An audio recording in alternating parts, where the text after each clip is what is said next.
Waalaikumsalam warahmatullahi Waalaikumsalam. wabarakatuh, dokter. Ketemu lagi ya, dok. Nah, ketemu lagi. Kita berapa ya kemarin? Berenam ya memang ya? Enam Iya, dulu. benar Iya, banget, berenam. dokter. Berenam. Enam. Satu lagi yang belum in,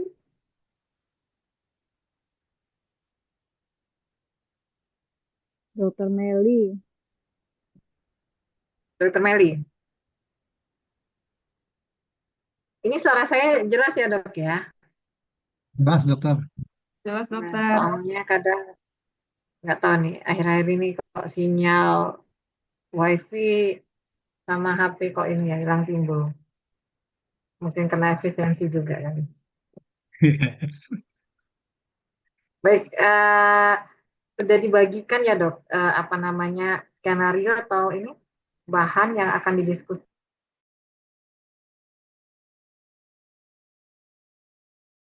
Yang. yang ya. Bisa ada yang share screen nanti kita untuk berdiskusi.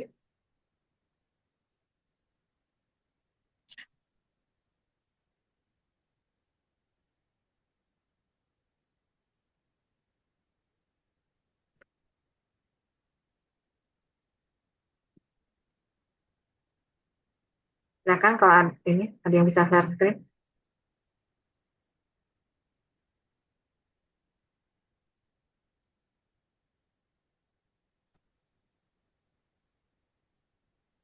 Dokter Ayu, share screen dong. Maaf, dok. Mau ini beres-beres mau pulang. Oh, Mau Sebentar lewat ya, HP Dok. malah ini mau ini. Maaf, dokter Tuti atau yang lain lagi bisa nggak coba backup bentar?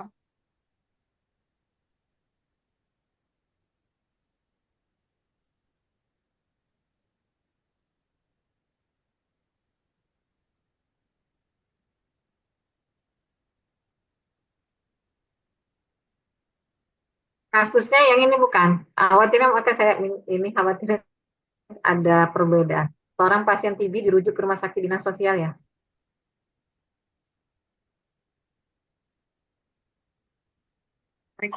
Iya, benar, dok.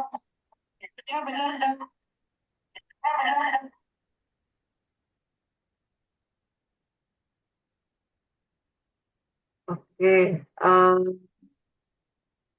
boleh silakan siapa ketua bisa membacakan ini kasus ya yang sudah di share. Dokter izin ganti device sebentar ya, dok. Oke.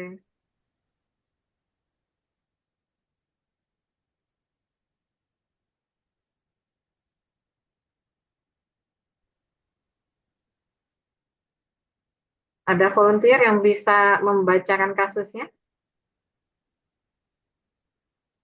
Sebentar saya coba share screen ya, Dok. Oh ya,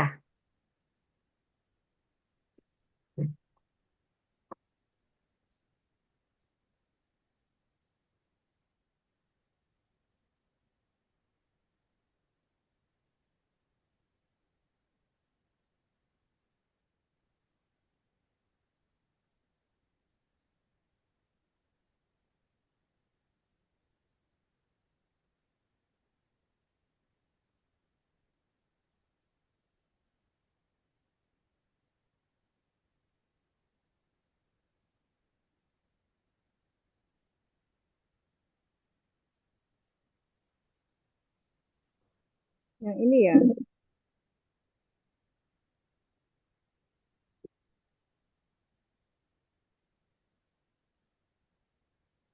oh sudah ya. Berarti kita mulai dari yang kasus satu ya dok ya. Bentar, Dok, bentar, Dok. Ini ya. Oke. Mulai dari yang pertama dok, nomor satu. Oke. Konsep Yes. konsep etik dalam pelayanan kolaborasi. Diskusi kasus. Seorang pasien TB HIV dirujuk dari rumah sakit ke dinas sosial untuk bantuan dukungan ekonomi. Apakah informasi diagnosis pasien boleh diberikan kepada dinas sosial? Bagaimana cara menjaga kerahasiaan tanpa menghambat bantuan? Diskusi yang pertama, apakah informasi diagnosis pasien boleh diberikan kepada dinas sosial? Akan sejawat atau dokter untuk memberikan pendapat ya terkait di kasus kita yang pertama, yaitu pasien TB HIV yang perlu mendapatkan bantuan ekonomi. Nah, bagaimana pendapatnya ya? Eh, apakah informasi diagnosis pasien ini boleh diberikan kepada dinas sosial ya? Kalaupun kita tentunya kan kita harus memberikan informasi ya, eh, tapi dalam hal ini kayak gitu kan informasi yang eh, tadi tetap memperhatikan aspek etik. Silakan. Saya coba ya dok. Jadi, Ya, Dokter Tuti. jadi kalau misalnya dalam kasus seperti ini, informasi diagnosis pasien itu terutama yang berkaitan dengan penyakit-penyakit yang seperti TB, HIV gitu ya dok, termasuk dalam data medis yang bersifatnya rahasia. Jadi secara etika dan hukum, ini udah diatur di undang-undang bahwa tidak boleh dibagikan tanpa persetujuan dari pasien tersebut dok. Oke, berarti apa namanya? Ya, tidak kita berikan gitu ya, Dok ya, informasinya ya. Iya Iya, dok. benar sekali dokter. Iya, betul. Tapi Jadi kan kalau misalnya ini dia perlu bantuan ekonomi. Nah, biar bisa dapat bantuan ekonomi dari dinas sosial gimana nih? Tetap mungkin pakai kita inform consent sama persetujuan tertulis gitu mungkin ya dok. persetujuan Inform tertulis. konsen dan Mungkin persetujuan tertulis. bisa juga kita sampaikan diagnosanya itu secara umum aja dok. Jadi nggak langsung kita beritahu bahwa diagnosanya seperti itu. Tapi kita bilang aja misalnya dia ini menderita suatu penyakit yang membutuhkan biaya gitu dok. Penyakit kronis yang membutuhkan Hmm, biaya.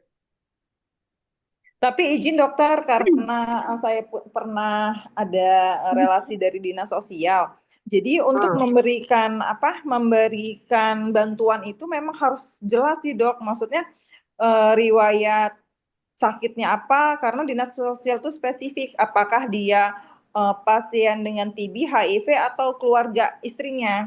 Jadi misalnya yang terdampak itu dok. Jadi yang mengambil itu memang sudah spesifik. Nah, Atau tapi bagaimana saya tapi nggak nanya lebih lanjut karena memang belum terpapar materi ini ya dok. Jadi saya nggak nanya mekanismenya kok bisa. Maksudnya, jadi itu nggak bisa diwakili dok. Maksudnya nggak bisa digantikan kalau misalnya dia cuma sakit kronis biasa gitu nggak karena memang programnya udah spesifik. Jadi program dari dinas sosial juga spesifik ya, diberikan Iya bantuan dokter. kalau dia menderita TB, HIV, gitu ya, Dok ya.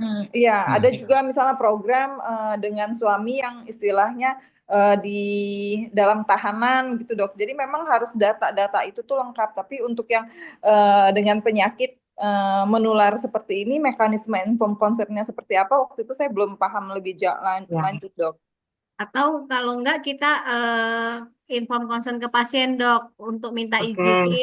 minta izin boleh enggak data-data pasien diberikan ke dinas sosial untuk mendapat bantuan. Oke. Ya, jadi inform consent dengan apa? Spesifik ya dok. Tujuan. Ini yang kita Ya, dok. bagikan datanya. Kayak yang kemarin yang kita dapat dok, apa manfaatnya, apa konsekuensinya, ataupun hak-hak dari pasien tersebut dokter. Ya. Baik. Oke. Ada lagi yang ingin berpendapat?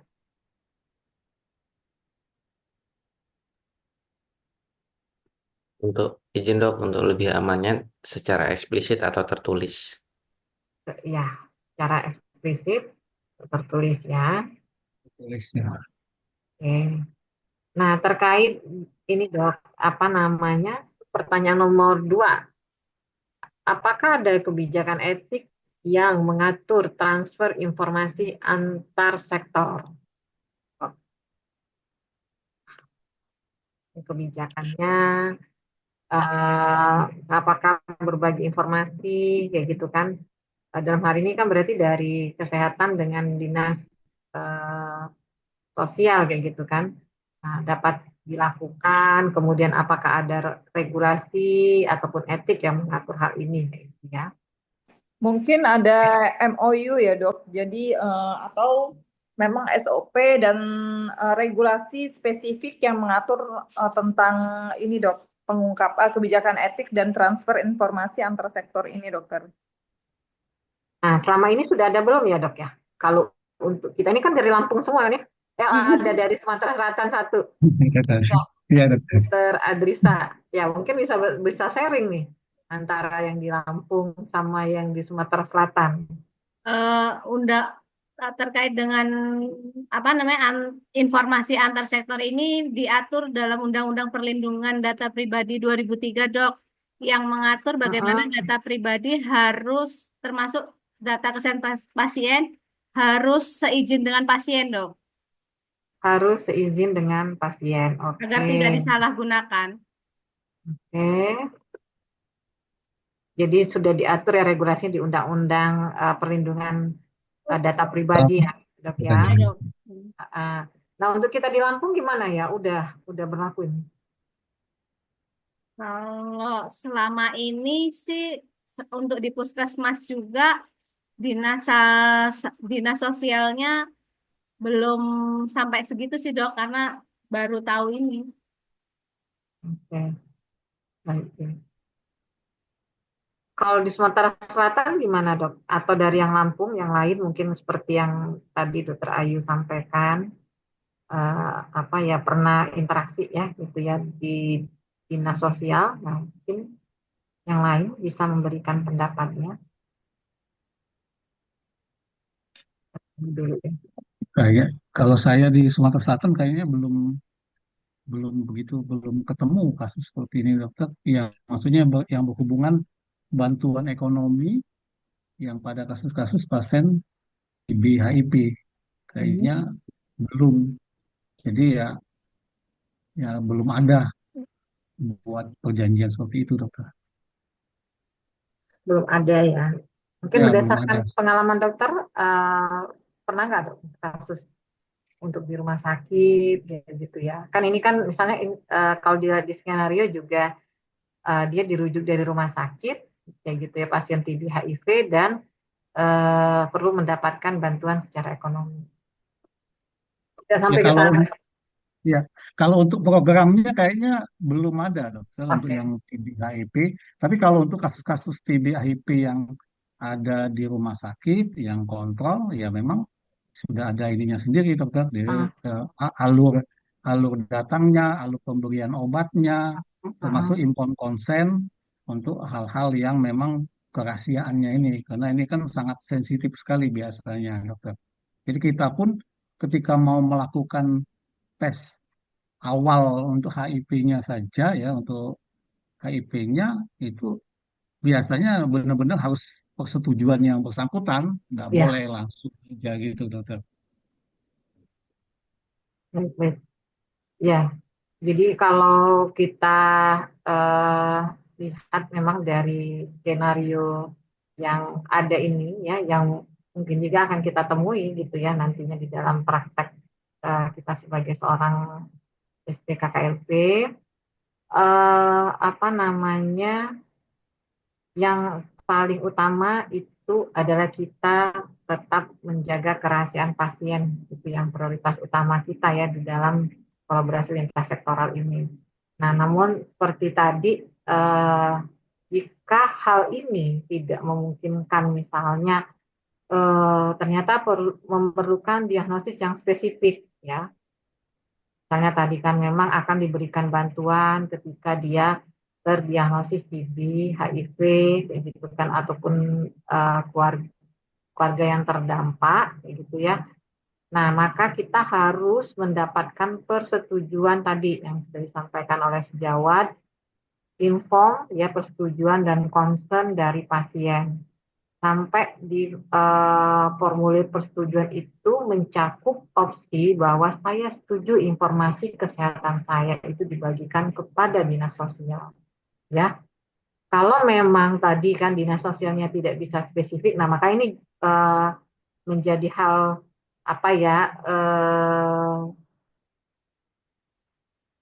RTL lah ya, bisa dikatakan kalau memang nanti sejawat eh, memiliki peran kayak gitu ya, misalnya akan membuat MOU untuk memperhatikan pertama tetap aspek privasi dari pasien ya. Jadi kita sampaikan bahwa ketika dokter memberikan rekomendasi berupa surat bahwa kayak gitu ya,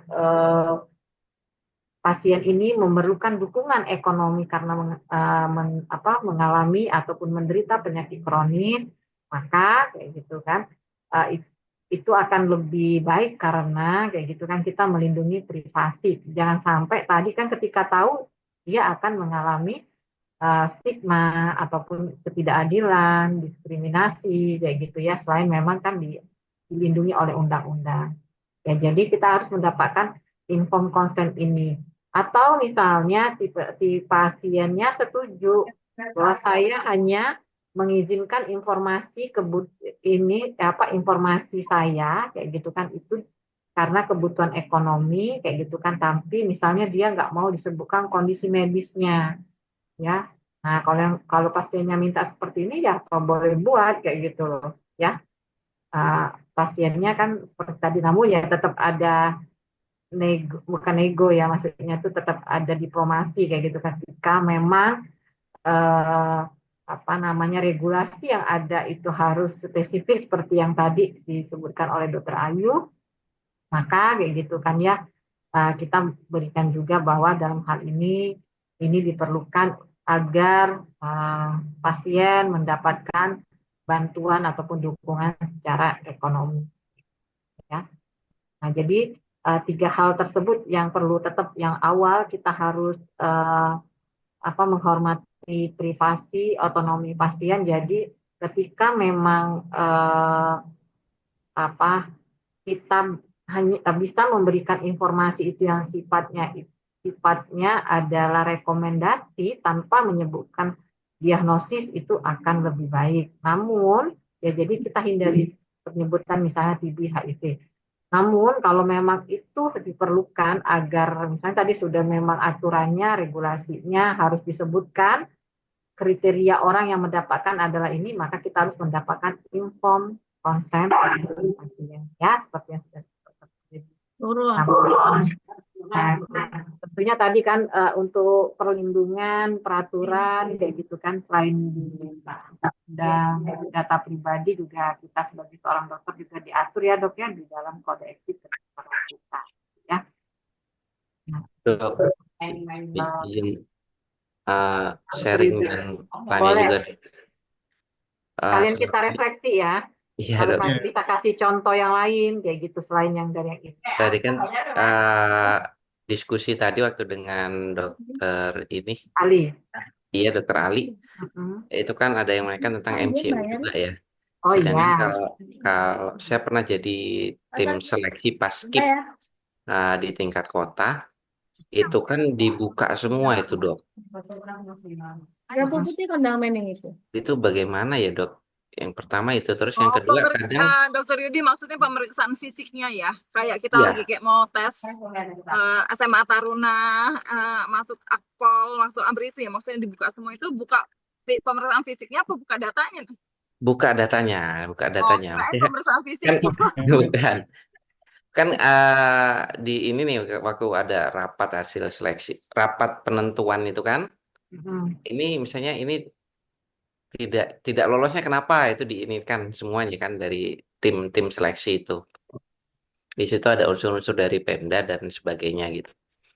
Itu bagaimana? Terus yang kedua juga kadang ada beberapa program itu yang mengharuskan mengumpulkan data ke dinas itu by name.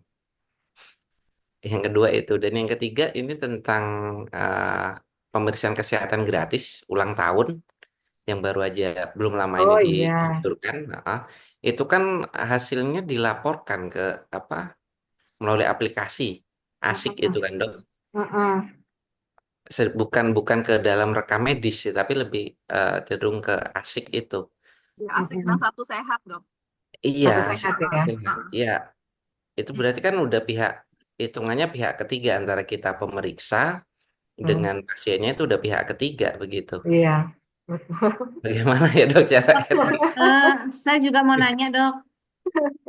Eh, kan kalau kita ada pasien HIV positif yang dari rumah sakit nih dok, kami petugas dari puskesmas malah belum tahu. Justru kayak kan di Lampung Timur dan Metro ini ada kayak sukarelawan yang ini HIV ya dok ya. Justru mereka yang lebih tahu duluan. Itu gimana ya dok ya? Komunitas ya. Ya kayak komunitas gitu dok. Iya, mereka, oke, mulai dari yang Dokter Yudi dulu ya. Ini juga kita sharing ya dok ya, Ya, ya. berdasarkan juga yang saya mungkin ketahui kayak gitu ya, ataupun ya dokter-dokter nanti bisa juga menambahkan. Kalau yang terkait di MCU, sebenarnya kan tadi dari disebutkan juga eh, cukup surat rekomendasi bahwa yang ini lolos misalnya untuk layak, ya rekomendasi bahwa layak untuk menjadi petugas ataupun lolos sebagai tim paskibra, ya. Jadi cukup rekomendasi, justru di dalam pembahasannya kayak gitu kan, di dalam pembahasannya itu harus disepakati kayak gitu kan, bahwa ketika sudah dipercayakan ke tim dokter, ya kami mengeluarkan ini adalah surat rekomendasi bisa atau tidak menjadi tim paskibraka dengan kriteria tentunya kan kondisi sehat kayak gitu kan, kondisi kesehatannya dari hasil pemeriksaan kita kayak gitu kan ya. Uh, apa namanya, uh, karena kami menghormati kayak gitu, kami juga ini kita diatur nih kayak gitu kan di dalam undang-undang, kemudian di dalam kode etik kita sendiri kayak gitu kan, untuk menghormati otonomi dari pasien, dari otonomi yang misalnya dalam hal ini peserta yang dilakukan MCU. Nah, justru pada saat misal diundang pembahasan seperti itu. Kalaupun nanti misalnya ada pihak-pihak yang menyatakan ya namanya kita di Indonesia ya dok ya, kadang itu eh, masih kayak dokternya mungkin gini-gini kayak gitu, ada kong kaling kong katanya gitu kan. Kenapa yang ini nggak dilulusin kayak gitu kan? Kenapa ini dilulusin? Ketika memang di dalam ininya harus, ya tadi kata Dokter Yudi itu ditanya kenapa nggak direkomendasikan ininya apa kayak gitu kan, kembali lagi inform consent, kembalikan kepada peserta MCU-nya, dia berkenan tidak tuh informasi kesehatannya ataupun informasi hasil MCU-nya untuk dibuka, ya gitu ya dok ya, mungkin dari saya, atau kalau dokter-dokter yang lain juga ingin menambahkan, monggo. Nah ini yang tadi juga dari dokter Weni, uh, kayak stunting ya dok, stunting by address, by name, by address ya diminta ya. Ya itu. Nah ini saya juga jadinya wah ya ini ya harus kita kaji memang secara etik. Nah kembali lagi kayak gitu kan, ketika ini kita nggak pernah memang minta, malah akan dicari kayak gitu kan stuntingnya, apalagi kan ini kan terkait hal-hal yang kebijakan pemerintah, apa pemerintah daerah itu kan akan diukur keberhasilannya adalah salah satunya menurunkan angka stunting, ya. Kalau dari pemerintah daerah, pemerintah kota, karena itu hal ini kan sensitif dan berbau politik kayak gitu kan. Sementara di sisi lain kita harus menampilkan data itu ketika ada yang stunting ya harus by address, by name, by address. Kembali lagi, inform consent dok kalau seperti itu. Ya, kita sampaikan kepada ini. Jangan sampai kan nanti akan ada pihak misalnya LSM yang ngompor-ngomporin, loh kok ibu mau dicatat terus diomong-omongin ini kan apa ada datanya di sana gitu kan, bisa jadi ya akan ada LSM yang ngompor-ngomporin dan dokternya dikenakan undang-undang itu tadi, melanggar undang-undang PDP, penggunaan data pribadi kayak gitu. Nah, inform consent kembali lagi dok. Ketika memang di dalam kebijakan ataupun regulasinya kita harus memberikan data itu kayak gitu, ya kan? Memberikan data yang akhirnya harus membuka, gitu ya. Walaupun tetap yang utama itu kita sampaikan ya otonomi, dan ini adalah privasi kayak gitu. Nah, untuk yang komunitas, nah ini juga saya agak agak ini ya, agak sulit ya. Kadang mereka taunya itu dari mana ya, komunitas itu malah kayak gitu loh, bahwa dia sudah terkena HIV atau Izin dokter, kalau nah, untuk yang pengetahuan saya dok ya, kalau untuk yang komunitas dari rumah sakit, terutama biasa Abdul Muluk, itu memang kita udah ada beberapa komunitas yang kerjasama dengan dinas kesehatan. Dan oh itu udah ada biasa MOU. kemudian biasa udah ditawa sebelum komunitas itu dipertemukan dengan pasien, biasanya itu akan dokternya akan inform konsen dulu ke pasien, apakah dia Oh, mau pendampingan gitu dok. oke. Seperti Ya itu. udah, berarti kan itu sudah apa namanya, ada MOU, ya kan? Jadi di sini sebenarnya kita untuk melindungi haknya pasien dan juga agar dokter tidak melanggar etik, ya kan? Melindungi kita juga kayak gitu, ya. Nah, jadi kalau sudah memang seperti itu, sudah ada inform consent, sudah ada MOU, ya apa namanya, bukan dikatakan, ya itulah masih sesuai dengan prosedur lah gitu loh, udah bisa dikatakan gitu ya. Kita tidak melanggar privasi karena kan tadi kita sudah mendapatkan apa namanya, inform consent, persetujuan dari si pasiennya kayak gitu kan. Begitu juga membuka informasi tersebut ke komunitas ya, berarti kan sudah ke institusi yang lain ya. Itu ada MOU-nya kan ya, dan sudah mendapatkan persetujuan. Mungkin seperti itu. Iya, betul dokter. Untuk yang kasus HIV biasanya memang harus informed consent dan kita itu kan sifatnya juga untuk ke komunitas itu kan menawarkan kepada yang bersangkutan. Iya, Kalau dia tidak setuju juga ya tidak bisa. iya, Jadi tetap harus informed consent dan persetujuan dari si pasien sendiri untuk dia bergabung ke situ. iya. Iya, kalau dia merasa nggak ada manfaatnya kayak gitu ya, ya dia bisa menolak gitu. Baik, baik. Oke, kita ke yang kedua, Dok. Mungkin bergantian, ada yang bisa membacakan.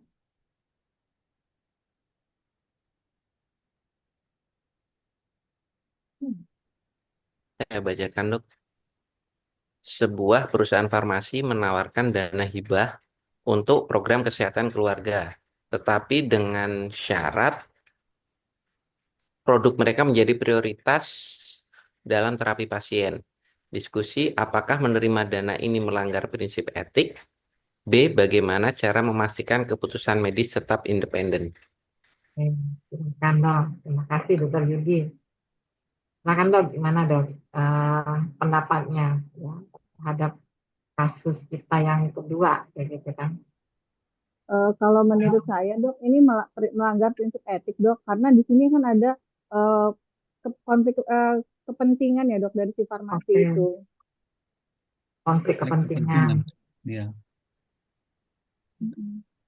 Dan ini juga mungkin sudah termasuk di kriteria gratifikasi juga nanti ini arahnya dokter. Kalau kita hanya berfokus permintaan dia itu ya di produk dia yang harus kita utamakan gitu.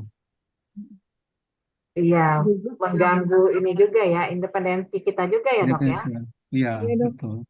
Juga kan dia melanggar juga prinsip dari otonomi pasien kan dok. Keputusan terapi kan biasanya berdasarkan kebutuhan dari pasien itu. Terus juga prinsip dari si apa normalisasi yang biasanya kan lebih mahal gitu kan dok. Jadi ini kan merugikan dari pasien gitu.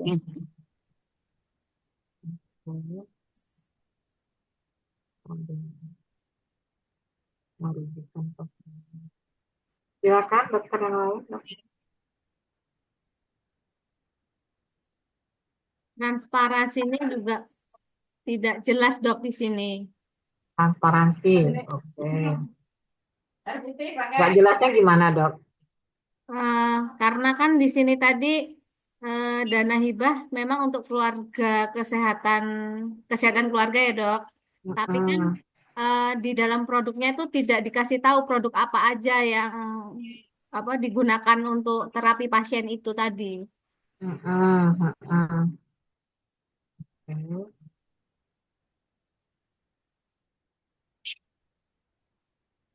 Oke. Silakan yang lain, Dok.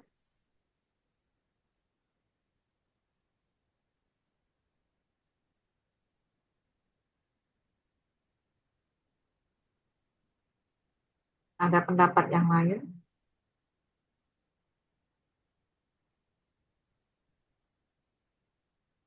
Mungkin dokter yang ini kan eh, nggak di kasus ini kan memang mungkin ada perlu kelengkapan, maksudnya Hmm, program kesehatan keluarga ini apakah dananya itu masuk ke puskesmas atau masuk hmm, ke klinik atau masuk ke pribadi gitu dokter.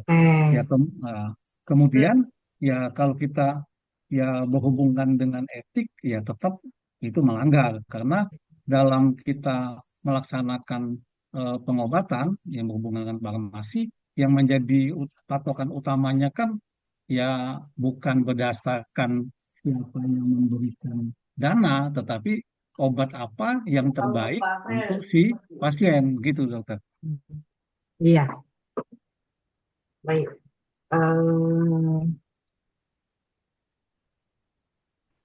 Yang kedua itu apa? Bagaimana cara memastikan keputusan medis? Nah, ketika memang akan dibuat menjadi keputusan, bagaimana kita bisa independen, dok? Jadi apakah Kayaknya kita agak tolak kayaknya agak susah. atau kita tolak itu kayak gitu kan dananya gitu ya, atau kita terima kayak gitu kan, atau bagaimana? Jadi kalau seperti itu, jadi kita nggak melanggar prinsip independen profesi nggak sih dok? Karena kan keputusan medis itu didasarkan pada bukti ilmiah dan standar medis yang memiliki manfaat terbaik untuk pasien, bukan berdasarkan apa manfaat yang lain seperti itu atau kepentingan yang lain.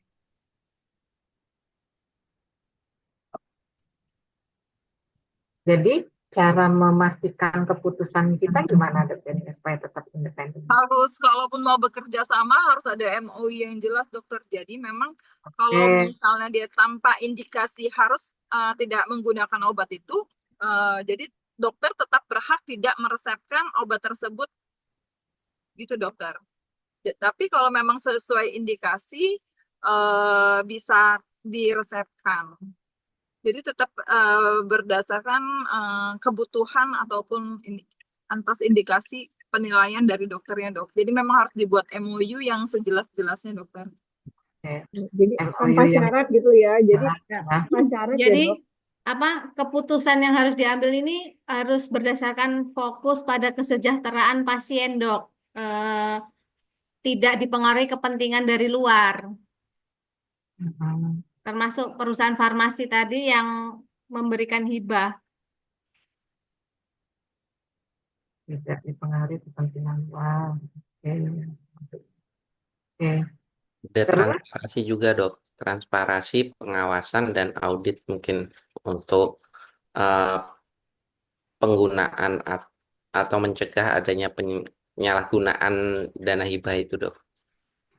Kan tadi oke. udah dibuat MOU. MOU Mm-mm. misalnya MOU eh, apa-apa aja yang harus disepakati kedua belah pihak. Lah itu untuk mengawasinya perlu ada audit dan transparansi juga, Dok. Audit dan transparansi. Oke. Ada lagi dok yang ingin berpendapat?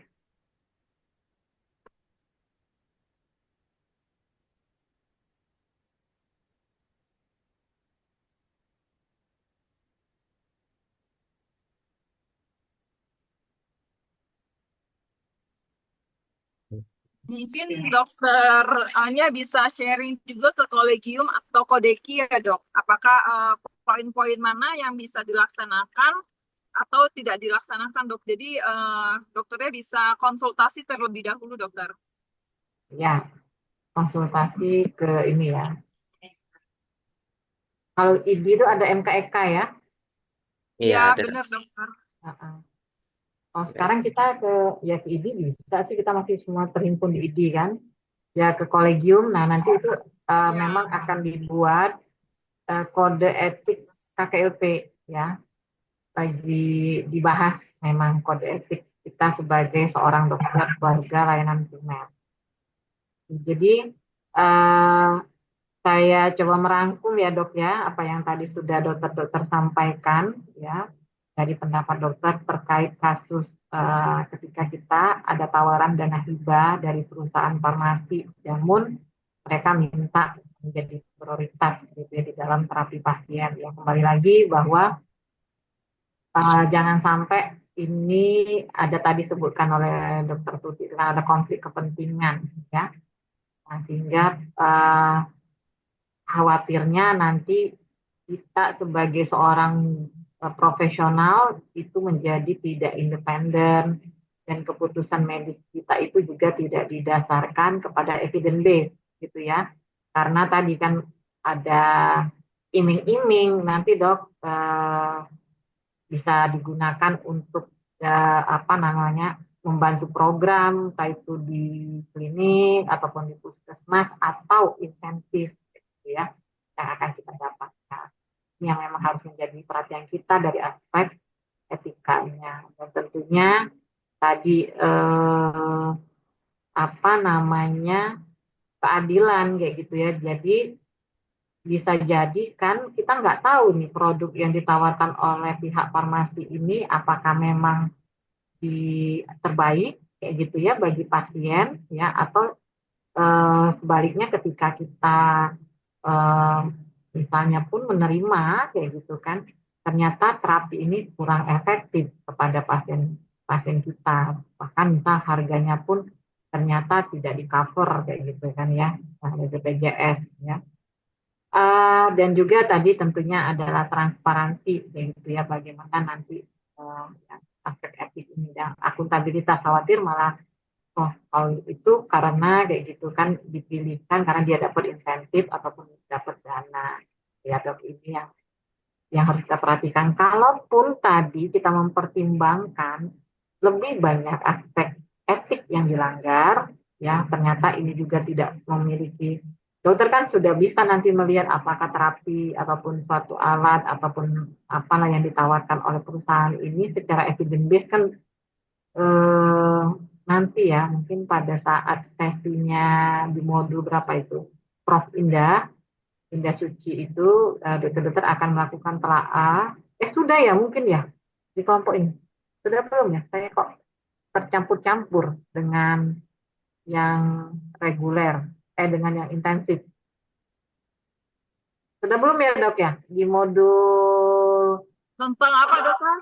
tentang ini apa namanya telaah jurnal kemudian juga memformulasikan permasalahan untuk permasalahan klinis untuk pengambilan keputusan. Belum. Kayaknya belum dokter. Ya, oh ya berarti saya itu makanya campur sama grup yang intensif. Nah nanti akan ada tuh di modul berapa ya 5 mungkin ya. Ini kan sampai 7 ya modulnya ya. Nah, nanti akan ada dokter melihat apakah bisa menggunakan tadi evidence ya untuk dapat kita pertimbangkan. Nah, kalaupun tadi akhirnya kita kayaknya produknya ini bagus masuk juga di dalam pembiayaan kayak gitu kan ya. Nah, ini mungkin bisa kita terima tapi nah kembali lagi memang harus dengan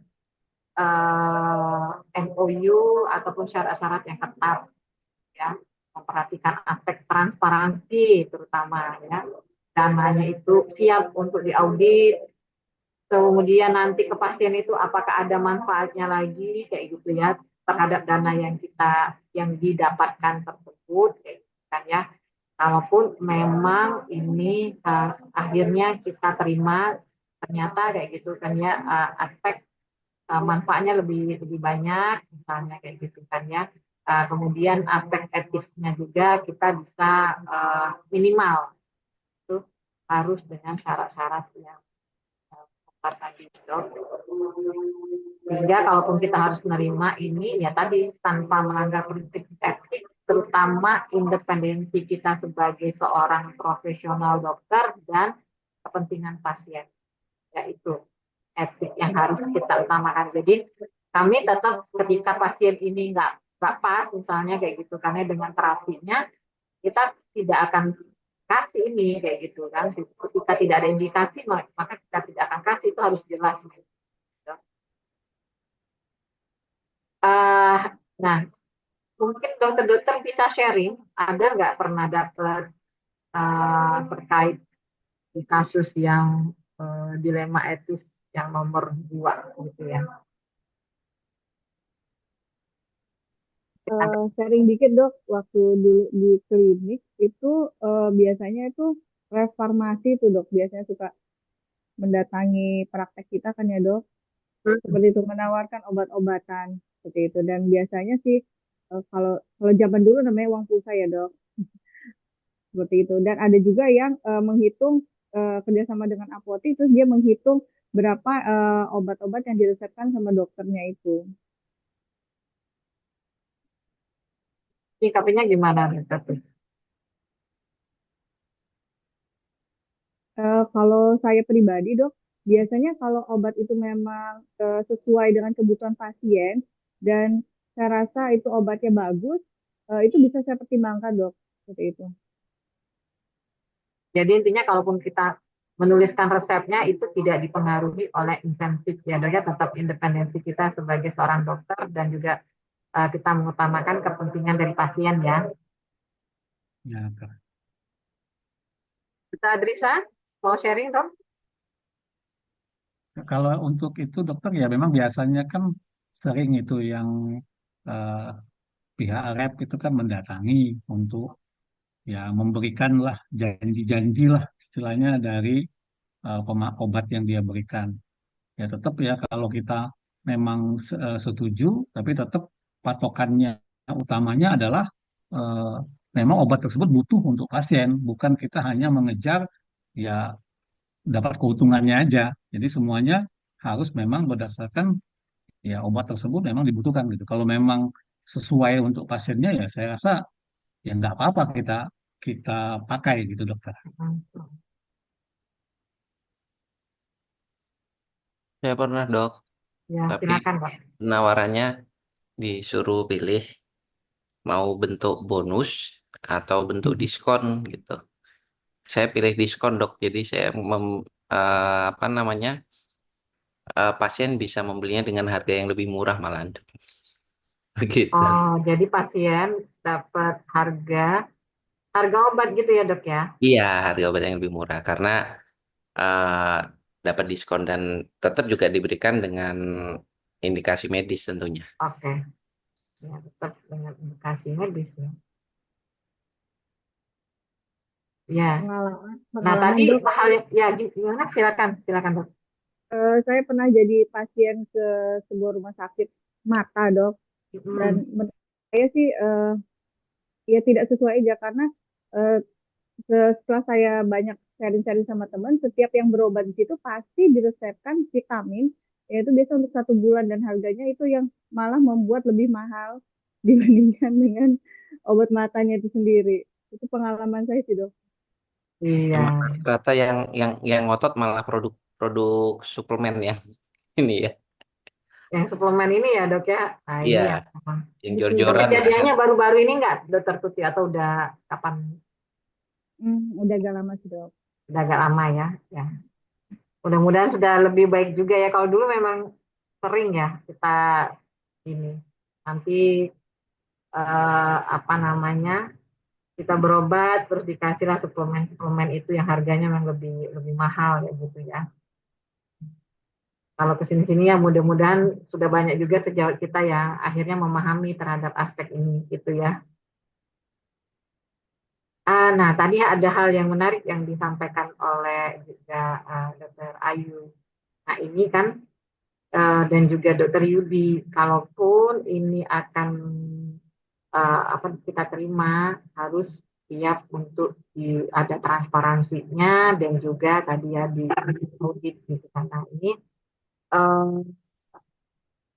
jika perlu ini mungkin kalau perlu menjadi perhatian juga ya dari OP kayak gitu ya untuk ada komite komite independen atau di rumah sakit itu dok mungkin dok ada tim HTA Komite, ya ya, komite farmasi, ya ada komite health farmasi dan technology terapi, assessment itu nggak dok HTA. Komite medis HTA, bisa nggak dok? Komite medis bisa, jadi bisa ya, gitu dok. Atau yang tadi komite apa? Komite farmasi dok? ya ini komite klinik dan farmasi itu Dia yang ada. tergabung di komite Itu medik nggak? Enggak ya? enggak, Beda. dia berdiri sendiri. Jadi, Tetapi oh ya, komite medik ketika khusus untuk kita yang ya dokter. ketika ada penambahan obat, ya memang dia harus dikonfirmasikan dulu ke komite medik, baru bisa disetujui seperti itu, Dok. Ya memang Iya, sekarang ini, Dok, kalau untuk rumah sakit, ya janji-janji seperti ini suatu menjadi kebutuhan. Karena kita itu sekarang sudah sistem tarifnya kan inasi bijis. oh Jadi iya, mau mau mau apapun obat yang diberikan, mau kasih apapun, ya tetap tetap segitulah tarifnya kan ya. per diagnosa. Iya. Jadi kalau makin dia banyak tadi memberikan vitamin, beri ini, ya itu menjadi kos rumah sakit makin besar. Sedangkan yang dibayarkan BPJS tetap sama. Makanya kalau menyangkut hal ini, itu tadi komite farmasi yang akan menseleksi kalau memang itu memang diperlukan atas rekomendasi komite medik, ya baru bisa dimasukkan gitu, Dok. Kalau tidak, ya eh, rumah sakitnya jadi makin lama makin rugi, tutup rumah sakit gitu, Dokter. Iya. Mungkin dokter tadi, makasih dokter bisa dokter Weni ya.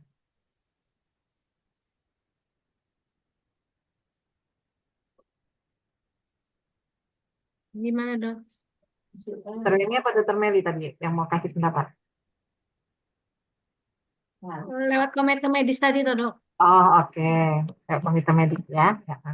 Ya, jadi nanti memang ada perlu nanti dari ya pihak independen lah ataupun ini kan di kolegium ya, di kolegium yang juga bisa ketika kita mengalami bisa katakan dilema etik kita bisa mengkonsultasikan, kemudian juga ada tim yang independen ya yang bisa menilai apakah penggunaan dalam hal ini obat ataupun produk farmasi ini bisa kita gunakan sesuai dengan standar medis ya. Jadi dari komite medik ya kemudian juga akan diolah lebih lanjut di komite yang kefarmasian. Dok. Baik, kemudian kita ke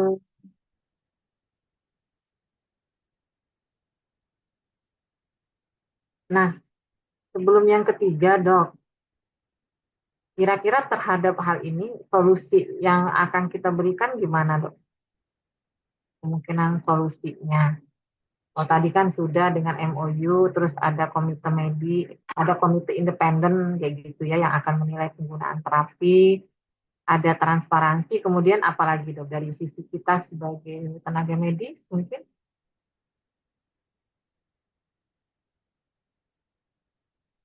Kayaknya perlu ya, kita kalau setiap bukan perlu lagi, tapi kan memang kalau kemarin kita sama ibu itu kan setiap kita akan seminar akan ada selalu penyampaian informasi dari MKEK ya dok ya dikasih waktu ya. Nah itu juga merupakan salah satu cara kayak gitu kan untuk menghindari praktik-praktik yang kurang etis kayak gitu ya, praktik-praktik yang kurang etis karena kan mungkin kalau lihat saya nggak tahu ya, mungkin dokter-dokter semua saya dapat cerita aja, dokter-dokter pernah apa bukan pernah ya di TikTok ya dok ya.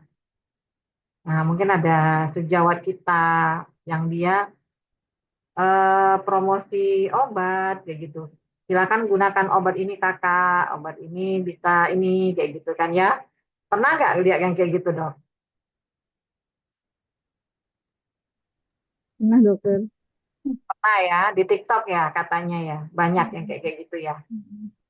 Nah ini kan gimana dokter Drisa?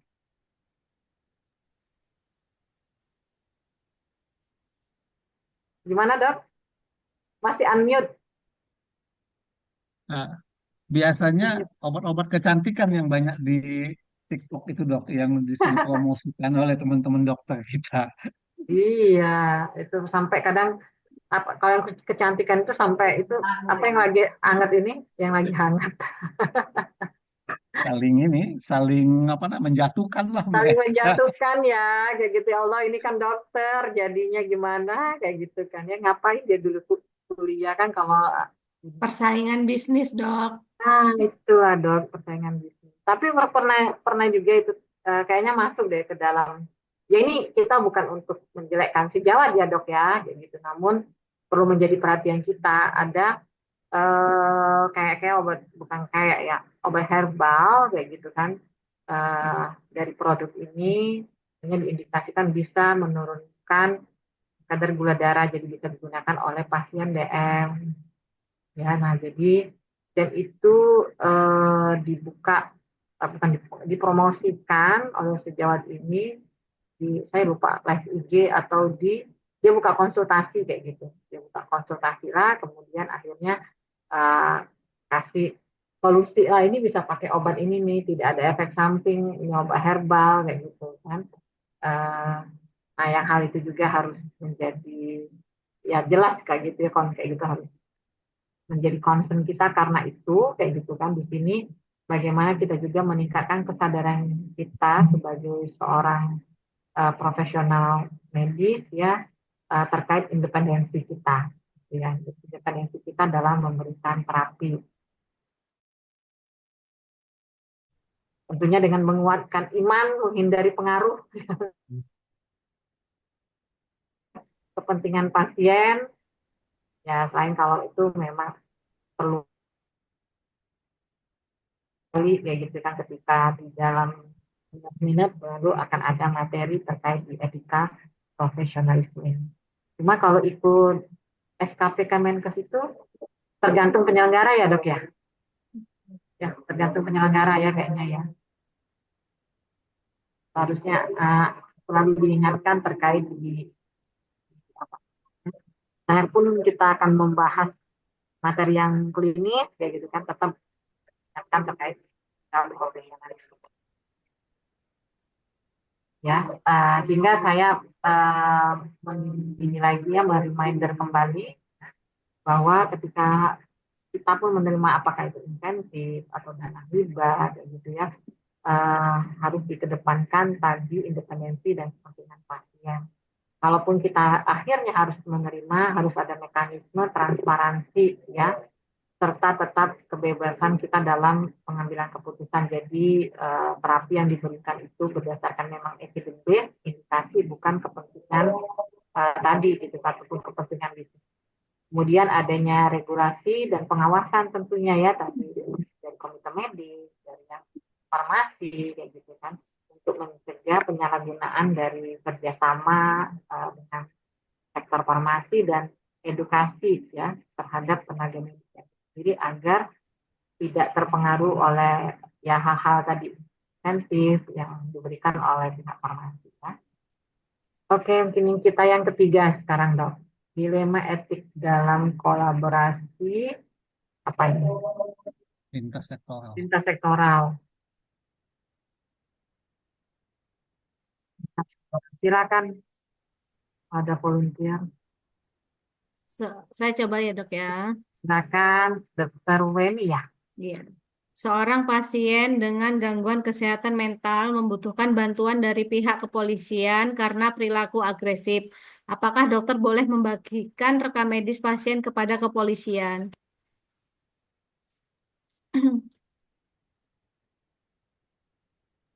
Silakan, Pak.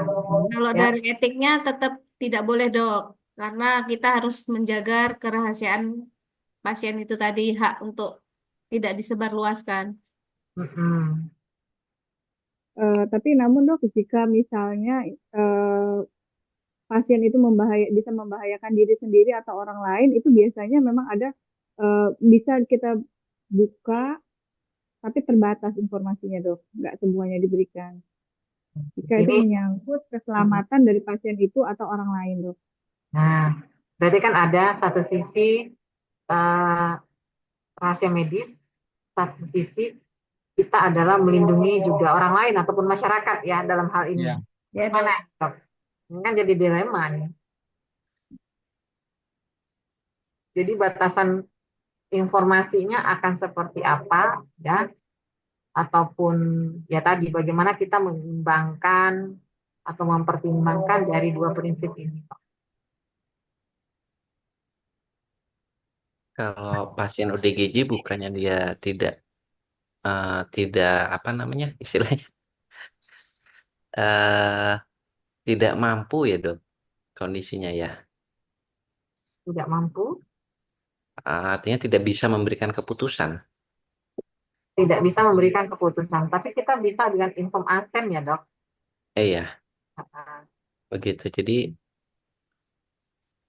Atau kita eh, minta persetujuan keluarga, Dok. Keluarga pasien. Tujuan keluarga pasien. Hmm. Atau tadi yang kata Dokter Yudi, ya karena dia tidak mampu untuk memutuskan ya, kayak gitu ya dok. Solusinya iya, kalau dari Dokter Yudi kira-kira. eh, kita ngambil prinsip yang apa? Tidak menimbulkan kerugian yang lebih besar. Oke. eh, dan juga kalau misalnya ODGJ-nya yang dibiarkan ngamuk juga kan bisa jadi nanti di pasiennya sendiri juga bisa mendapatkan kerugian. Misalnya ada warga yang sudah emosi kan malah jadi terluka yang lebih parah lagi malahan. Jadi saya Hmm. rasa kalau minta bantuan polisi kita buka cukup ini pasien dengan gangguan jiwa mengamuk minta tolong itu aja saya rasa nggak apa-apa dok karena eh, prinsip maleficin sama ini dok. Beneficent. Iya. Oke. Mungkin yang lain, Tapi silakan. memang selama ini di lapangan ya, Dok, selama di lapangan untuk mengamankan pasien ODGJ ini, kita melibatkan kepolisian dan pamong desa, Dok. Hmm. Pamong desa. Nah, terus gimana dok? Supaya tadi antara hak privasinya sama kepentingan publik, implementasinya gimana yang Dokter Weni terapkan? Ya, ya tadi, Dok, yang kita persetujuan keluarga. Yang Kita keluarga. ngasih apa namanya pengertian ke keluarga bahwa ini harus dievakuasi, tidak bisa dengan sendiri atau hanya dengan nakes aja, Dok. Bahkan kadang keluarga sendiri yang apa seandainya terjadi pada sore atau puskesmas sudah tutup, mereka sendiri yang melaporkan ke kepala desa atau ke kepolisian, Dok.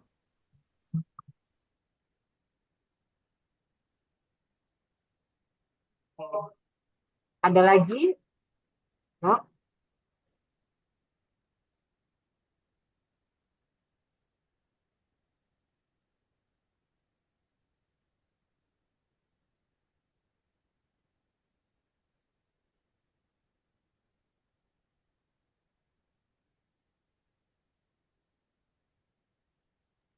Kalau urusannya tentang etik kayaknya jadi serba salah ya dok ya.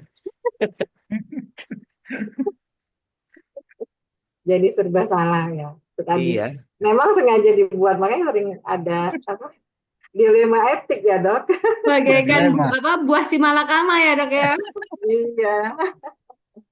Timbul konflik terus dok pribadinya dok. Iya. Ah, Tapi kalau nggak aware juga sekarang kan zaman gampang nuntut ya dok. Salah sedikit, kita tuh. lupa inform konsen sedikit, ada kesalahan pasti tuntutan sudah Tapi ini. tapi kalau kembali ke pasien kayak pasien yang diminta datanya untuk ngasih bantuan, justru kadang kalau di sini LSM itu usilnya malah pasien yang nggak dapat bantuan malahan. Iya, Jadi malah pengen dapet bukan ya. iya, bukan masalah kerahasiaan ini lagi. Mm-mm. Mereka malah Kamu diekspos pada mengajukan diri. Pada iya, mengajukan diri ya. kamu kena stunting kok, anaknya kena stunting kok nggak dapat bantuan, malah ngomporinya begitu. Itu emang realitanya kan.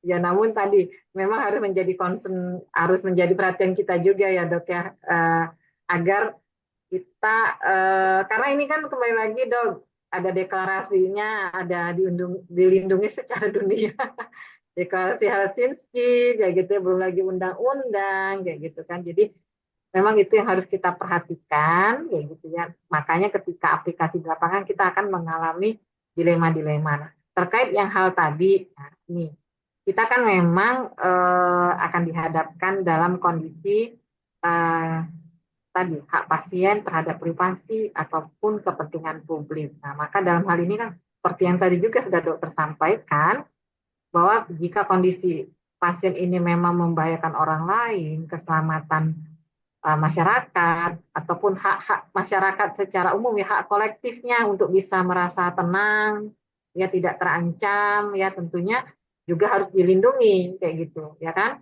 Jadi kan lebih besar di hak kolektifnya ketika kita mempertimbangkan antara hak individunya dengan hak kolektifnya.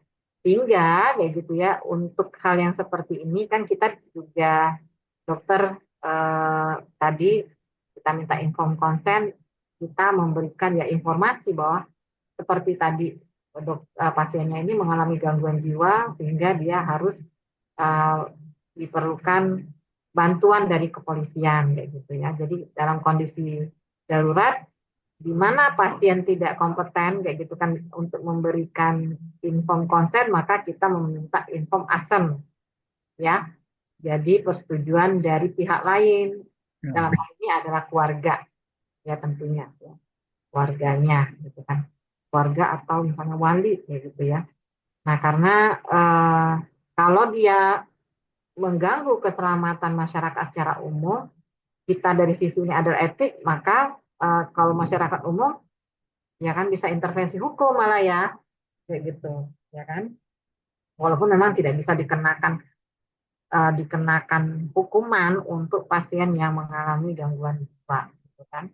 Dan di dalam pengadilan pun kita kan akhirnya ya tadi ya dengan apa namanya ya mekanisme dan prosedur-prosedur nanti di hukum kesehatan itu akan lebih banyak dibahas ya gitu kan, yang mengharuskan kita memberikan informasi tertentu kayak gitu ya terkait di proses misalnya pengadilan gitu ya. Jadi hal-hal yang ini ya terkait yang di kasus kita yang ODGJ tentunya tadi kita adalah melindungi kepentingan publik ya. Nah, kalaupun terjadi misalnya masih dilema kayak gitu kan, ya tadi ada komite etik, komite medik di rumah sakit juga yang nanti akan bisa membantu kita kayak gitu ya. Nah, apa namanya kasusnya terus yang nomor 2, bagaimana cara menjaga keseimbangan antara kepentingan pasien dan keselamatan masyarakat? Mana nih, Dok?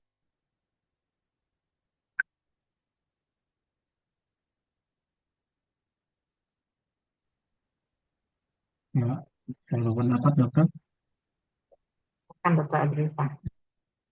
ya ini kan maksudnya kan keseimbangan antara kepentingan pasien dan keselamatan masyarakat. Jadi ya setiap kasus itu ya harus kita benar-benar perhitungkan dengan kita pertimbangkan ya untung dan ruginya. Kalau memang selagi bisa kita menjaga eh, profesi pasien, ya tetap kita usahakan tetap kita jaga.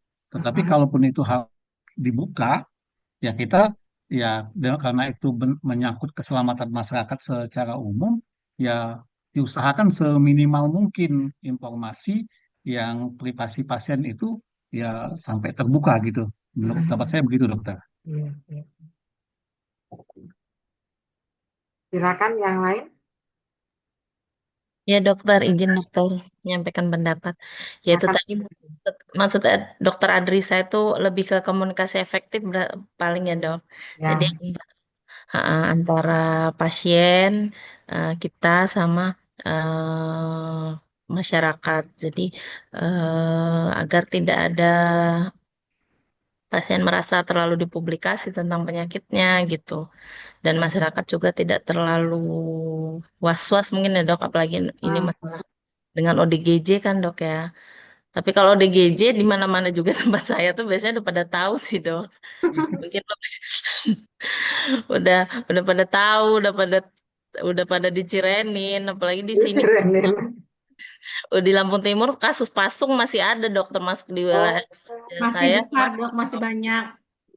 masih Nah, banyak. iya, iya. Nah, ini Iya. dok mungkin juga edukasi ya dok ya, bahwa sebenarnya ODGJ itu ya tidak selamanya kan yang agresif, yang berbahaya itu kan ya dok ya. Ya. Jadi Sebenarnya kalau pasiennya minum obat teratur masih bisa kok dok ini bekerja seperti biasa. Ya, jadi itu mungkin yang nanti juga perlu menjadi ini ya perhatian kita juga. Karena kan ODGJ jangan sampai emang hak-haknya nggak ada kayak gitu, mau sampai dipasung gitu ya. Nah, ini Iya jadi dok. itu Kita masih banyak kemarin ya dipasung. masih dok, kalau di tempat saya tuh bukan dipasung sih dok, bahasanya tuh Kurung jadi masih dalam kamar gitu loh, Dok. dikurung dalam Diisolasi kamar sih dalam dok, kamar. isolasi. Ya Diisolasi kalau dulu dikurung ya, Dok. Iya, dikurung Iya, ya, dikurung. kalau dulu dipasung kan, kalau Enggak, ini enggak Dok. Kalau dipasung Bukan. dipasung dok, kan di ini Bukan di yang apa tuh dikasih. di bor. bukan di kerangkeng atau ya Oh, di ditaruh lantai di gitu Tapi enggak kasur. Dia dok. mungkin tapi diisolasi kan atau dalam dikurung di dalam ruangan tertentu. iya, tapi kan dalam ininya juga ya. laporannya tetap itu masuk kasus pasung, Iya, Dok. Masuk pasung, iya. karena Karena Masuk. dibatasi ya isolasi. semuanya ya. Ya. Oke, ya dok. Jadi prinsipnya tetap kita tadi ya memperhatikan hak-haknya juga, kayak gitu kan. Kalaupun misalnya dari polisi, ini juga kita perlu dilakukan juga edukasi bahwa jangan diperlakukan dia kayak orang kriminal, kayak gitu, ya kan? Iya. Ketika memang harus memerlukan bantuan dari polisi tadi, gitu kan? Ya, jadi dan kita memberikan tetap prinsipnya pengungkapan minimal yang diperlukan. Jadi ya seperti tadi yang dokter sampaikan juga, misalnya ini ada pasien yang mengalami gangguan mental, tapi harus dengan pendekatannya hati-hati, kayak gitu kan. Jadi kalau bisa kita tanpa ini, walaupun masyarakat awam sudah cerdas-cerdas gitu kan, udahlah ini orang gila kayak gitu kan. Pak emang wong gila katanya kan. Orang sehat aja disebut wong gila ya. Kalau perilakunya nggak bagus gitu, wah itu uang kilo gitu. Nah, jadi ya tetap kita mencoba apa namanya tidak mengungkapkan detail diagnosis atau ininya dok ya medisnya, gitu kan, kecuali kondisi yang sangat diperlukan gitu ya. Berarti kebijakan yang Polisinya, adil dan iya transparan ya, Dok ya. betul. Kalau polisinya nggak ngerti gitu kan gimana sih, ya udah kita sebutin itu tadi, tapi kan pertimbangan kita adalah melindungi kepentingan publik ya. Sambil juga ya polisi dilatih ya, kalau memang ada polisi itu ya tadi edukasi untuk penanganan gimana sih ngadepin yang orang dengan ini, dengan penyakit mental kayak gitu kan, agar tidak diperlakukan seperti kriminal gitu ya dok ya. Tuh. Kemudian kita ke kasus yang keberapa ini?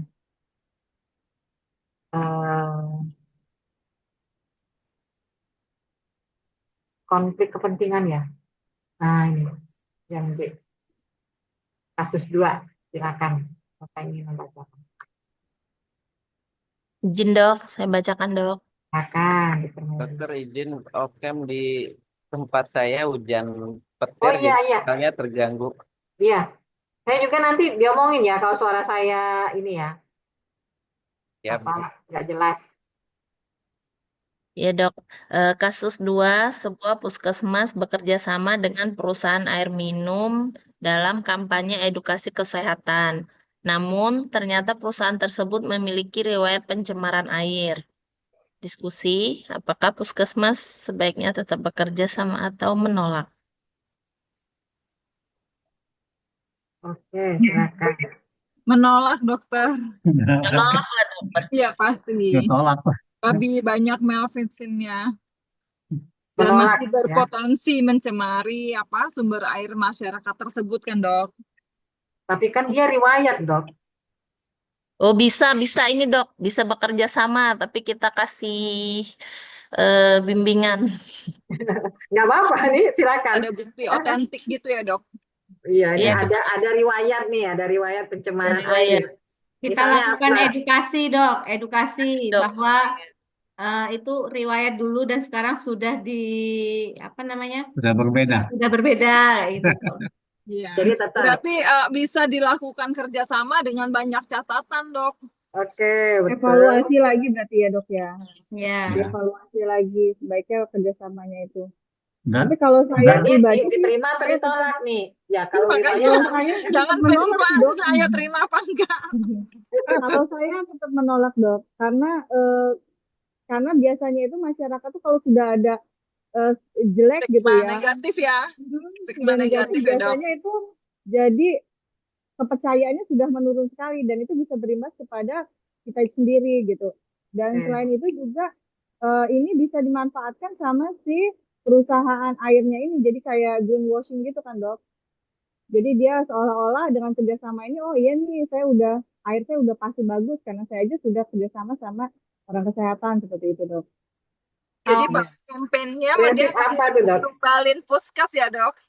Iya. kalau enggak, Iya betul. ini dok, perusahaan harus transparansi dan komunikasi terbuka. Dulu dia ini tercemarnya karena apa, langkah-langkah yang diambil untuk memperbaiki pencemarannya ini gimana gitu. Oke. Jadi ini ada opsi nih, berarti kan ada yang memang menolak kayak gitu ya. Menolak karena tadi ada riwayat, kemudian juga ya aspek ininya ya, non maleficentnya yang lebih utama ya gitu ya. Karena tadi kan itu juga bisa digunakan untuk memperbaiki citra gitu ya. Iya, benar. Kayak gitu kan. Nah, Tadi juga khawatirnya dok nanti pas nih Puskes mau kerjasama pasti dikasih ini nih sogokan sama kan pasti seuzon masyarakat atau mereka berpendapat kan pasti ada juga yang seperti itu kan dok. ya. Nah, jadi kita kehilangan dong puskesmas, kehilangan Kepercayaan. ya kalau itu apa namanya peluang untuk bisa membantu lah di program misalnya Promkes kita kayak gitu kan. Kecuali memang si perusahaan itu bisa membuktikan dok bahwa memang saat ini dia sudah bebas benar-benar tidak ada pencemaran lagi dok. Oke. Untuk menimbulkan kepercayaan masyarakat itu tadi ya dok ya. Ya. Jadi kalaupun diterima dengan syarat gitu ya dok ya. Mungkin ada pihak ketiga yang lebih paham dok. Jadi bukan dari sisi perusahaan yang menjelaskan. Jadi ada lembaga memang penelitian tertentu yang memang kompeten untuk menilai. Oh mereka memang layak. Jadi bukan dari satu sisi dari perusahaan tersebut dok. Iya. Ke DLH biasanya itu dok. Iya dari dinas lingkungan ya. Hidup ya. Nah, ya. Jadi memang kalaupun kita tadi ya tetap independensi kita ya sebagai dalam hal ini dokter lah di puskesmas ya akan mempertimbangkan apakah ini akan banyak manfaatnya kayak gitu kan atau lebih banyak dia melanggar prinsip etik. Kalaupun kita harus nanti menerima maka tadi ya memastikan bahwa perusahaannya ini memang sudah ada apa namanya yaitu riwayat kayak gitu kan sekarang ini mereka sudah ada perbaikan dan tidak ada pencemaran kayak gitu kan dan Ada sudah bukti ada yang juga konkret ya dok. bukti yang konkret misalnya dia ada ngundang akademisi atau hasil dari dinas lingkungan hidup kayak gitu kan ya bahwa mereka ya sudah tidak lagi kayak gitu kan ya melakukan terlibat ataupun melakukan sampai pencemaran ataupun airnya itu tercemar kayak gitu kan. Airnya bisa diuji pakai orang kesling dok. Orang kesling kita juga gitu kan. Nah, kalaupun ada kerjasama supaya tadi nggak timbul suuzon kayak gitu kan ya, maka ya harus disampaikan bahwa kerjasama ini memang untuk kepentingan masyarakat. Misalnya masyarakat mendapatkan bantuan apa tuh bisa berupa pembuatan sumur bor misalnya ya dok. Ada yang pansimas itu gitu ya. Nah, jadi yang hal seperti itu juga kalaupun kita harus nanti bekerja sama jadi kepentingan tetap masyarakat yang utama gitu ya. Nah, apa namanya selanjutnya ya tadi menghindari konflik kepentingan ya dok ya. Jadi tetap ketika memang kita dapatkan bahwa kerjasama ini bisa suatu waktu akan kita putus misalnya. Kalau seandainya dia tidak bisa ataupun tidak terdapat bukti kayak gitu kan bahwa masih ada pencemaran. Ya, jadi hal yang seperti ini kayak gitu ya tetap kita kedepankan independensi, namun di sisi lain juga kalaupun harus diterima dengan syarat-syarat yang ketat. Wah, tinggal 8 menit lagi nih. Ada satu lagi ya kayaknya ya. Nah, terakhir. Silakan. Keadilan dalam kolaborasi. Oke.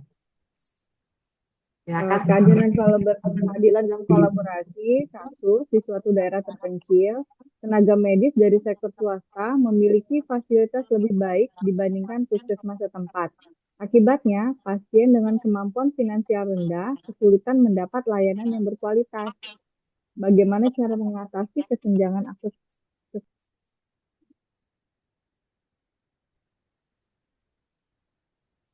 Silakan, Dok. Ini swasta lawan pemerintah ya, Dok. tahun pemerintah. Pasti dok, ini banyak terjadi. Banyak. Pasti peningkatan SDM dan infrastruktur dok yang utamanya. Mungkin bukan ini dok bahasa halusnya. Pemerataan. Bukan mendapatkan kualitas yang lebih baik, Insentif nih pasti mungkin nih. kualitas yang lebih mewah gitu dok. Kira dokter ini mau ngomong insentif SDM nakes ya dok. Aduh, Untuk udah lelah mengatasi saya. Untuk menarik akses kesehatan daerah ini, terpencil ya dok. iya. Sekarang kan Nusantara Sehat ya dok ya. Nusantara Sehat untuk pemerataan tenaga medis di daerah-daerah terpencil ini dok untuk pemenuhannya.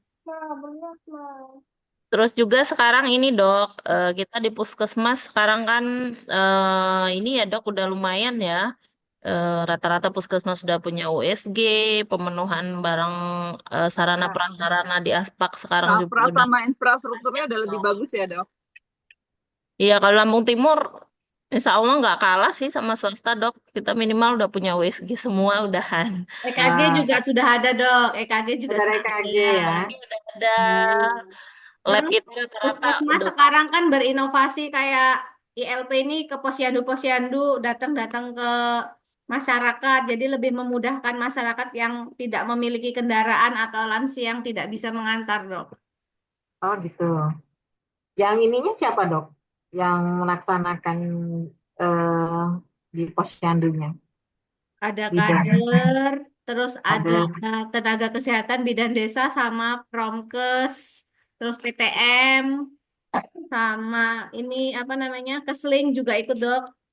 Kesling juga ikut Ya ya. nanti kalau ada apa namanya penyakit kronis yang agak ini baru mereka merujuk ke puskesmas. Oh, oke. Jadi gimana nih dok, cara mengatasi kesenjangan kalaupun masih ada yang hal seperti ini? Ya mungkin kalau Syukuri apa yang ada. pusling biasanya dok, kita puskesmas keliling juga sih dok. Ada pusling ya. Pusling. Atau kita bisa itu dok, bisa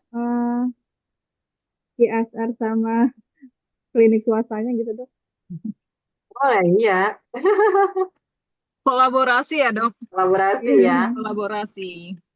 Biasanya memang kolaborasi dok, tapi untuk penyakit tertentu kayak misalnya TB gitu kan jadi jejaring tuh. Jejaring puskes ya. Jejaring puskes dok, ANC itu jejaring puskes kan, karena kita ada triple eliminasi. Nah biasanya itu sih dok. Mungkin ini juga apa akses ke nakes tapi pakai yang ini WA group gitu. Telemedicine ya. Telemedicine istilahnya.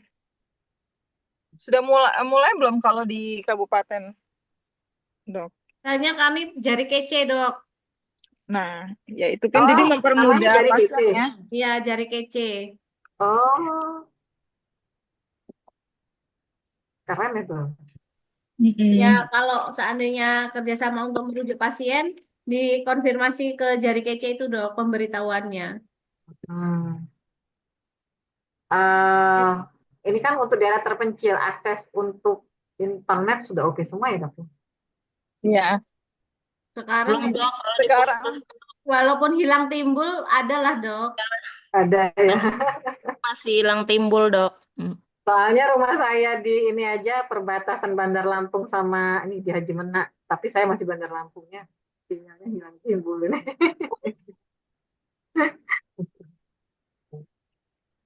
Ya tetap masih memungkinkan ya untuk apa namanya kita melakukan tadi. Yang ini memang suatu terobosan ya. Jadi kece namanya ya untuk Iya, telemedicine. kalau untuk di Lampung Timur jadi kece dong. Keren Lampung Timur. Kalau di Musirawas gimana, Dokter Adrisa?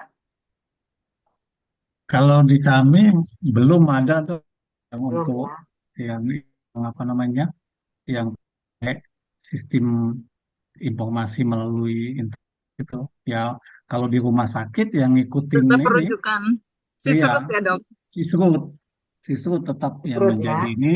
Ya, cuman juga ada WA grupnya antara teman puskesmas sama ya, CM-nya kami. Karena kadang-kadang kan sisrut juga ya tahu sendiri kadang bagus, kadang enggak. Gitu. Tapi sehingga kalau ada kesempatan di sisrut di WA grupnya yang eh, bermanfaat gitu untuk lebih menjelaskan. Tapi tetap saja dari pihak Dinas Kesehatan dan Menkes ya mewajibkan di sisrut itu dokter. Iya, iya.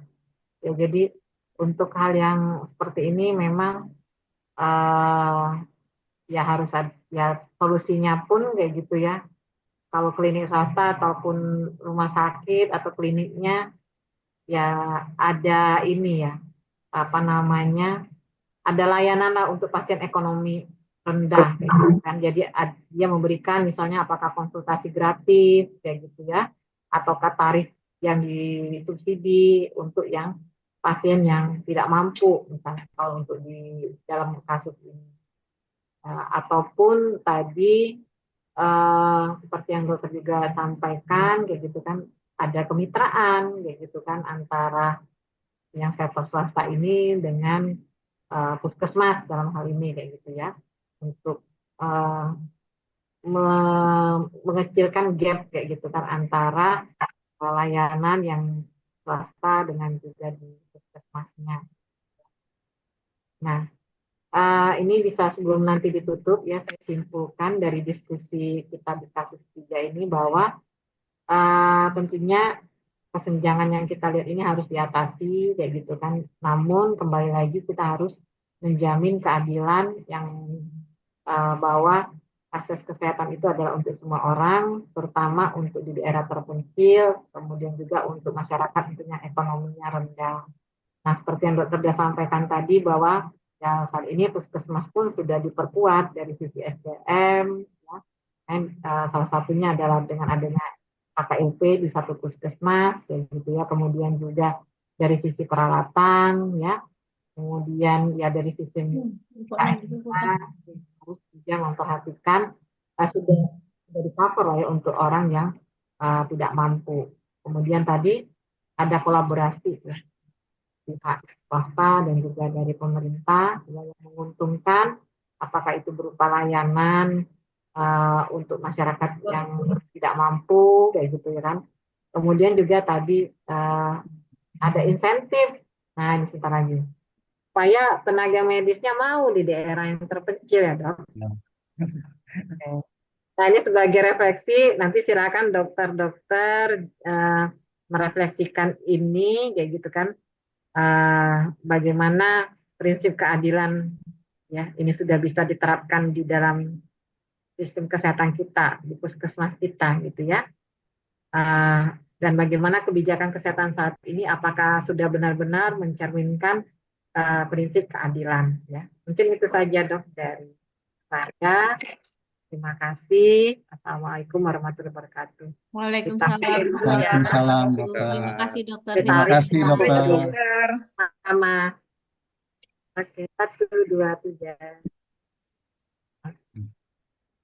Sambil nunggu ini ditarik ya diskusinya. Kelompok 8 jadi keputus.